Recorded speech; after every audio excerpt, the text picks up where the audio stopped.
أعوذ بالله من الشيطان اللعين الرجيم بسم الله الرحمن الرحيم الحمد لله رب العالمين الصلاة والسلام على أشرف الأنبياء والمرسلين وعلى آله الطيبين الطاهرين المعصومين الذين أذهب الله عنهم الرجس وطهرهم تطهيرا اللهم صل على محمد وآل محمد وعجل فرج قائم آل محمد۔ عزیزان محترم، آپ کی خدمت میں کتاب وسائل الشیعہ ابواب جہاد بن نفس دوسرا باب بیان ہو رہا تھا، اور آج اس دوسرے باب کی چوتھی حدیث کے ساتھ ہم آپ کی خدمت میں حاضر ہوئے ہیں۔ حضرت امام جعفر صادق علیہ الصلاۃ والسلام سے اس نورانی روایت میں یوں بیان ہو رہا ہے: من اقر بدین اللہ فہو مسلم، جو شخص بھی دین الہی کا اقرار کرتا ہے وہ شخص مسلمان ہے۔ وَمَنْ عَمِلَ بِمَا أَمَرَ اللَّهُ بِهِ فَهُوَ مُؤْمِنٌ، اور جو شخص اللہ کے احکام پر عمل کرتا ہے وہ شخص مؤمن ہے۔ مختصر سا جملہ، اور اس نہایت مختصر جملے میں حضرت امام جعفر صادق علیہ السلام دو گراں بہا مطالب کو ہمارے لیے بیان کر رہے ہیں۔ ہماری دینی اصطلاح میں دو کلمات استعمال کیے جاتے ہیں۔ ایک کلمہ ہے التزام قلبی۔ اس التزام قلبی کا مطلب یہ ہے کہ انسان جس بات پر عقیدہ رکھتا ہے، جس بات کا ملتزم ہے، جس بات کو ایکسیپٹ کرتا ہے، اپنے دل سے ایکسیپٹ کرے، دل سے قبول کرے۔ لہٰذا اگر ایک شخص اشہد ان لا الہ الا اللہ وحدہ لا شریک لہ واشہد ان محمدا عبدہ ورسولہ واشہد ان امیر المؤمنین علی حجۃ اللہ پر عقیدہ رکھتا ہے تو یہ اعتقاد اس کا التزام قلبی ہے، اور اسی کا نام اسلام ہے۔ اور ایک کلمہ استعمال کیا جاتا ہے التزام عملی، یعنی انسان نے اب جو کلمہ شہادتین جاری کیا زبان سے، امیر المؤمنین علی ابن ابی طالب علیہ الاف و تحیت و ثنا کی ولایت کا جو اقرار کیا زبان سے، اب بات عمل کی آ جاتی ہے کہ جو اللہ نے حکم دیا ہے انسان اس پر عمل کرے، جو رسول خدا صلی اللہ علیہ وآلہ وسلم بیان کر گئے اس پر عمل کرے، جو امیر المؤمنین نے بیان کر دیا اس پر عمل کرے۔ اسے التزام عملی کہتے ہیں۔ ایمان کا مرحلہ التزام قلبی کے بعد التزام عملی پر ہے، یہ اس حدیث میں امام جعفر صادق علیہ السلام نے بیان فرمایا ہے۔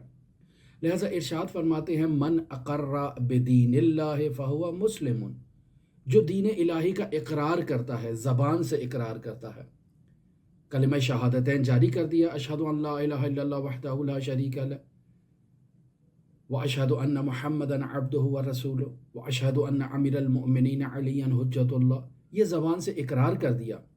اور زبان سے اس بات کا بھی اقرار کر دیا کہ محمد مصطفیٰ اللہ کے عبد بھی ہیں اور اللہ کے رسول بھی ہیں۔ جو کچھ بھی محمد مصطفیٰ بیان کر گئے وہ اللہ کی جانب سے ہے اور احکام الہی ہیں۔ جو کچھ بھی امیر المؤمنین نے بیان کر دیا وہ وصی رسول خدا ہے، احکام الہی کو بیان کر گئے ہیں۔ ائمہ معصومین علیہم الصلاۃ والسلام جو کچھ بیان کر گئے وہ سب احکامات الہی ہیں، کیوں؟ چونکہ حجج اللہ ہے، اللہ کی حجتیں ہیں۔ زبان سے اقرار کر دیا، اب التزام عملی کی بات ہے۔ زبان سے کہہ بھی دیا لا الہ تو کیا حاصل؟ اگر انسان نے زبان سے لا الہ الا اللہ کہہ دیا ہے لیکن اس کے اعضاء و جوارے اس لا الہ الا اللہ کو ایکسیپٹ نہیں کر رہے، یعنی وہ اپنے عمل سے لا الہ الا اللہ کا اعتراف نہیں کر رہا بلکہ اپنا عمل ایسے ظاہر کر رہا ہے جیسے وہ مسلمان ہی نہیں ہے، تو ایسا شخص حقیقت میں مومن نہیں ہے۔ یہ آج کل ہم سب کی یہی صورتحال ہے۔ ہم فوراً دوسروں کے بارے میں قضاوت کرنا شروع کر دیتے ہیں۔ اگر ہم میں سے ہر فرد اپنے گریبان میں جھانک کر دیکھے اور دیکھے اس بات کو کہ کس حد تک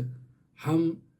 التزام قلبی کے بعد التزام عملی کے پابند ہیں، یعنی جو اللہ نے احکام بیان کر دیے، جو محمد مصطفیٰ بیان کر گئے، جو علی مرتضیٰ بیان کر گئے، جو ائمہ معصومین علیہم الصلوۃ والسلام بیان کر گئے، ہم کس حد تک اس پر عمل کرتے ہیں، ہمارا وجود کس حد تک التزام عملی کا پابند ہے۔ لہٰذا اسلام کو اگر دیکھا جائے تو وہ مجموعہ ہے التزام قلبی اور التزام عملی کا۔ اگر اسلام سے التزام عملی کو مائنس کر دیا جائے تو ایمان ختم ہو جاتا ہے، انسان مومن نہیں رہتا ہے اس حدیث کے مطابق۔ لہٰذا امام علیہ الصلوۃ والسلام فرما رہے ہیں من عمل بما امر اللہ، جو عمل کرے اس چیز پر جس چیز کا اللہ نے اس انسان مومن کو حکم دیا ہے، فہو مؤمن، اگر وہ عمل کرے گا تو مومن ہے، اور اگر عمل نہیں کرتا تو اس کا مطلب یہی ہے کہ وہ مومن نہیں ہے۔ پس اسلام پاکیزہ عقائد اور عمل صالح پر مشتمل ہے۔ وَإِلَيْهِ يَصْعَدُ كَلِمُ الطَّيِّبِ وَالْعَمَلُ الصَّالِحُ يَرْفَعُهُ، عمل صالح ہی ہے جو اسے معراج کی بلندیوں تک پہنچائے گا۔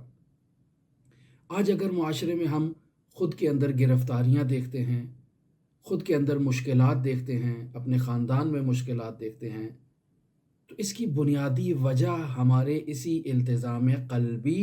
اور التزام عملی کی طرف بازگشت کرتی ہے۔ یا ہم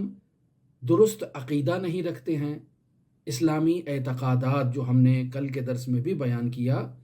کہ برہانی ہونے چاہیے انسان کے پاس، دلیل ہونی چاہیے کہ اس نے عقیدہ کیوں رکھا ہے، اور اگر عقائد پر دلیل نہیں ہے تو حقیقت میں ہم اس بات سے کشف کریں گے کہ اس شخص کا حقیقت میں عقیدہ ہی نہیں تھا، کچھ تصورات اس کے ذہن میں ظاہر ہوئے جسے یہ عقیدہ سمجھ بیٹھا، اس کے پاس تو دلیل ہی نہیں ہے۔ بس پہلا مرحلہ یہ آتا ہے انسان کے لیے کہ وہ اپنے اعتقادات کو برہانی کرے، اور پھر جب اعتقادات برہانی ہو گئے تو اب انسان ان اعتقادات کے مطابق عمل صالح انجام دے تاکہ وہ بلندیوں تک پہنچ پائے، تاکہ وہ معراج تک پہنچ پائے۔ عمل صالح کے ذریعے سے جو انسان معراج کرتا ہے وہ انسان خدا کا مقرب بندہ ہوتا ہے۔ ایسے انسان کی اللہ دعا کو ریجیکٹ نہیں کرتا۔ ایسے انسان پر اگر اللہ تبارک و تعالیٰ نے آزمائشیں ڈالی ہوں تو یہ ان آزمائشوں سے سربلند عبور کرتا ہے، چونکہ اس کا اللہ پر ایمان ہے، اللہ پر عقیدہ ہے، اور دلیل کے ساتھ عقیدہ ہے، برہانی عقیدہ ہے، محمد مصطفیٰ کی تعلیمات پر اور محمد مصطفیٰ کی ذات پر برہانی عقیدہ ہے، ائمہ معصومین علیہم الصلوۃ والسلام کی ولایت اور خلافت پر برہانی عقیدہ ہے، اور ان کی تعلیمات پر برہانی عقیدہ ہے، لہٰذا التزام عملی کا پابند ہوگا۔ جب بھی اسے کوئی مشکل پیش آئے گی تو یہ خداوند متعال سے توسل کرے گا، خداوند متعال کو ان مقدس ہستیوں کا واسطہ دے کر یہ خداوند متعال سے التجا کرے گا، خداوند متعال اس کی مشکل کو برطرف کر دے گا۔ ہم سے کسی مؤمن نے سوال کیا اسم اعظم کے بارے میں کہ اسم اعظم کیا ہے؟ اسم اعظم عزیزان محترم، ایک دفعہ تو یہی آپ کلمات دیکھ لیں، اسم مبارک اللہ، یہ اسم اعظم ہے، یا اس کے علاوہ حروف مقطعات جو قرآن مجید میں بیان ہوئے ہیں یہ اسم اعظم ہے، یا اس کے علاوہ آپ دیکھ لیں وہ اللہ کے تمام اسماء جن سے انسان اللہ کو پکارتا ہے یہ اسم اعظم ہے۔ حضرات ائمہ معصومین علیہم الصلوۃ والسلام اسم اعظم کا مصداق ہے۔ لیکن اگر خلاصہ کیا جائے تو انسان اضطراب کے وقت، انسان مجبوری کے وقت، مشکلات کے وقت جب ہر طرف سے نا امید ہو جاتا ہے تو پھر اللہ کو جس اسم کا واسطہ دے کر مخاطب قرار دیتا ہے اور التجا کرتا ہے وہی اسم انسان کے لیے اسم اعظم ہے۔ آپ دیکھیں سورہ کہف کی آیت نمبر 9، خداوند متعال ارشاد فرما رہا ہے ام حسبت ان اصحاب الکہف والرقیم کانوا من آیاتنا عجبا، کیا آپ نے یہ گمان کیا کہ بے شک یہ جو اصحاب کہف ہیں، یہ جو رقیم ہیں، یہ اللہ کی عجیب نشانیاں ہیں، کیا آپ نے اس بات پر توجہ کی ہے؟ اب یہاں عزیزان محترم، بعض شیعہ مفسرین کا یہ نظریہ ہے کہ رقیم وہی اصحاب کہف ہے۔ رقیم عزیزان محترم ایسے گروہ کو کہا جاتا ہے جس گروہ کا نام اور جس گروہ کا واقعہ کسی تختی پر لکھا جا چکا ہے، اس گروہ کو اصحاب رقیم کہتے ہیں۔ لہٰذا مفسرین کا ان اصحاب رقیم کے بارے میں یہ نظریہ ہے کہ اصحاب کہف کا دوسرا نام اصحاب رقیم ہے، جبکہ بعض روایات ہمیں ایسی بھی ملتی ہیں کہ جو اصحاب رقیم کی تعداد کو 3 افراد بیان کرتی ہیں۔ مثلاً آپ رجوع فرمائیں مرحوم شیخ صدوق رحمۃ اللہ علیہ کی کتاب ہے خصال، اور اس خصال کے صفحہ نمبر 184 اور 185 پر اصحاب رقیم کے متعلق انہوں نے روایت کو بیان کیا ہے۔ یہ ایک واقعہ ہے، میں آپ کو اس میں اعظم بیان کرنا چاہ رہا ہوں کہ جو عمل صالح کے بعد انسان جب خداوند متعال سے توسل کرتا ہے مشکلات کے وقت، تو جس اسم کو اللہ سے مخاطب کرنے کے لیے جس اسم کا سہارا لیتا ہے وہی اس کے لیے اسم اعظم ہے۔ مثلا مرحوم شیخ صدوق بیان کرتے ہیں کہ اصحاب رقیم کہیں سفر پر جا رہے تھے، راستے میں نہایت ہی شدید قسم کی بارش ہوئی، اس قدر شدید بارش ہوئی کہ انہوں کہیں پناہ لینا پڑی، مجبوراً ایک غار کی طرف بڑھتے ہیں اور اس غار میں جا کر پناہ لے لیتے ہیں۔ جیسے ہی یہ اصحاب رقیم غار کے اندر داخل ہوتے ہیں، تیز بارش کی بدولت اس غار کے اوپر سے ایک تودہ نیچے گرتا ہے اور غار کا دروازہ جو ہے وہ بند ہو جاتا ہے۔ اب یہ زندہ اس غار کے اندر جو ہے وہ قید ہو چکے ہیں، اب پریشان ہیں، بہت کوشش کرتے ہیں اس غار کا دروازہ کھولیں تاکہ انہیں وہاں سے نجات حاصل ہو سکے، لیکن غار کا دروازہ نہیں کھل رہا، بہت وزنی پتھر اس کے آگے آ کر جو ہے وہ ٹھہر چکا ہے۔ لہٰذا اب پھنس چکے ہیں، کوئی چارہ کوئی امید نہیں نظر آئی، تو اب تینوں دوست آپس میں ایک دوسرے کے گرد بیٹھتے ہیں اور آپس میں کہتے ہیں کہ ہم خداوند متعال کو اپنے عمل صالح کا واسطہ دیتے ہیں کہ جس پر ہمیں یقین ہے کہ اللہ نے اس عمل صالح کو قبول کیا ہوگا، تو اللہ کو اس عمل صالح کا واسطہ دے کر اس سے دعا کرتے ہیں کہ ہماری مشکل کو آسان فرمائے۔ لہٰذا ایک شخص ان میں کہتا ہے کہ میں جو ہے وہ ایک جو ہے چرواہا ہوں، گویا کہ میرے والدین بوڑھے ہیں، میں بھیڑوں کا دودھ نکالتا ہوں اور ہر روز رات کو اپنے والدین کو وہ دودھ کا جام پیش کرتا ہوں اور یہ ان کے لیے رات کی غذا ہوتی ہے، وہ یہ پیتے ہیں اور پھر وہ آرام کر لیتے ہیں۔ لیکن ایک روز مجھے کوئی مشکل پیش آ گئی اور میں بھیڑوں کی جو دودھ دھونا ہے اس میں مجھے تاخیر کا باعث بنا، اور جب میں دودھ دھو کر والدین کے پاس گیا تو میں نے دیکھا کہ وہ بھوکے ہی سو چکے ہیں۔ اب کہا کہ صبح ان کو دیا جائے، لیکن پھر دل میں خیال آیا کہ اگر آدھی رات کو بھوک کی شدت کے باعث میرے بوڑھے والدین بیدار ہوں اور انہیں بھوک لگے تو پھر اس وقت کیا کروں؟ لہٰذا میں تمام رات والدین کا بیدار ہونے کا انتظار کرتا رہا اور وہیں وہ جام اپنے ہاتھوں میں لیے ان کے سرہانے کھڑا رہا کہ کسی وقت بھی یہ بیدار ہو سکتے ہیں اور مجھ سے دودھ کا مطالبہ کر سکتے ہیں۔ لہٰذا تمام رات اللہ کی خوشنودی کے لیے میں والدین کے سرہانے کھڑا رہا۔ اے میرے پروردگار، اگر تجھے یہ میرا عمل پسند آیا تو میں تجھ سے اس عمل کا واسطہ دے کر تقاضا کرتا ہوں کہ ہماری مشکل کو آسان فرما۔ اس شخص کا اللہ کو یہ واسطہ دینا تھا اور یہ واسطہ اس کے لیے اسم اعظم قرار پایا کہ وہ غار کے دہانے سے وہ پتھر تھوڑا سرکے اور تھوڑا راستہ نمودار ہوا۔ اب دوسرے شخص کی باری آئی اور دوسرا شخص اپنی آپ بیتی کو بیان کرنے لگا۔ وہ کہتا ہے کہ میں اپنے چچا زاد جو کزن ہے اس کا عاشق تھا، بہت میں نے پیغام پہنچائے کہ کسی طرح سے وہ میری شادی کی درخواست کو ایکسیپٹ کر لے، لیکن وہ مجھے انکار کر دیتی۔ ایک دفعہ مجھے موقع ملا کہ میں اس پر تجاوز کر سکوں، تو جب میں نے آگے بڑھنے کی کوشش کی تو اس نے مجھے اللہ کا واسطہ دیا اور مجھے کہا کہ مجھے بے آبرو مت کرنا، اللہ کے لیے مجھے بے آبرو مت کرو۔ لہٰذا اس نے مجھے خوف خدا دلایا اور میں خوف خدا کی وجہ سے، اللہ تیری وجہ سے، تیری خاطر اس سے پیچھے ہٹ گیا اور میں نے اس کے ساتھ زیادتی نہیں کی۔ تو اے میرے پروردگار، اگر تجھے میرا یہ ترک گناہ کرنا پسند آیا ہو تو اے میرے پروردگار ہماری نجات کا سامان فراہم کر۔ اس کا اللہ کو اس انداز میں مخاطب قرار دینا اس کے لیے اسم اعظم کا باعث بنا، اور غار سے وہ پتھر مزید سرکے اور مزید وہاں سے راستہ نمودار ہوا۔ اب تیسرے شخص کی باری تھی، اور یہ تیسرا شخص بیان کرتا ہے کہ میں در واقع ایک کسان ہوں اور مجھے کہیں مزدوری کے لیے کچھ مزدوروں کی ضرورت پیش آئی۔ میں نے کچھ مزدور جو ہے وہ لیے اور ان کے ذمے ایک کام لگایا اور کہا کہ مغرب کے وقت تمہیں کام مکمل ہونے پر اجرت دوں گا۔ اجرت بھی طے ہو گئی، مزدوروں نے کام کرنا شروع کر دیا۔ رات کا وقت جب آیا میں نے جو طے شدہ رقم تھی وہ تمام مزدوروں میں تقسیم کر دی، لیکن ایک مزدور اصرار کرنے لگا کہ میں نے ان سب سے زیادہ محنت کی ہے، اور محنت کرنے کی بنیادی وجہ یہ ہے کہ میں بہت ضرورت مند ہوں، میرے بچے بہت زیادہ ہیں،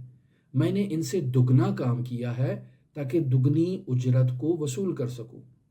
اور اپنے بچوں کی مشکلات کو حل کر سکوں، لہٰذا تو مجھے ڈبل پے کرو۔ تو میں نے اس کو کہا کہ میں تمہیں دگنا نہیں دے سکتا، چونکہ میرا تم سے جو ایگریمنٹ تھا وہ ایک خاص رقم کے برابر تھا، میں نے سب کو اتنی دے دی ہے، تمہیں بھی اتنی دوں گا، اس سے زائد نہیں دوں گا۔ لیکن وہ اصرار کرنے لگا کہ نہیں، مجھے آپ ڈبل دو تو میں لوں گا، وگرنہ نہیں لوں گا۔